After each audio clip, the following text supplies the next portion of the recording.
మీకు అప్డేట్ చూస్తే అస్సాంలో ఓ చిన్నారి తెలుగులో పాట పాడి ఔరా అనిపించింది. ఆ చిన్నారి గానంపై ఏపీ మంత్రి లోకేష్ స్పందించారు. ఎక్స్ వేదికగా ఆసక్తికర పోస్ట్ చేశారు. గీతా గోవిందన్ సినిమాలోని సూపర్ హిట్ సాంగ్ వచ్చిందమ్మా సాంగ్ను ఆ చిన్నారి ఎంతో హ్యాపీగా ఆనందంగా పాడడం విశేషమని తెలిపారు. ఆ పాటని చూసి మురిసిపోయిన లోకేష్ ఇదే భారతదేశపు నిజమైన ఆత్మ అని తెలిపారు.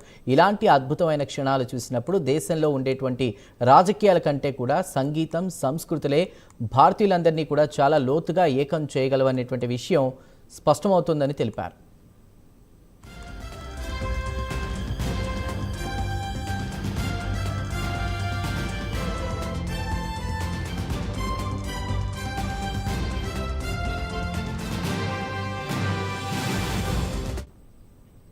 ఇక లోకేష్ ట్వీట్ పై అస్సాం సీఎం హిమంత బిశ్వ శర్మ స్పందించారు. చిన్నారి తెలుగు పాటను అద్భుతంగా పాడిందని లోకేష్ ట్వీట్తో తాను ఏకీభవిస్తున్నానని రీట్యాగ్ చేశారు.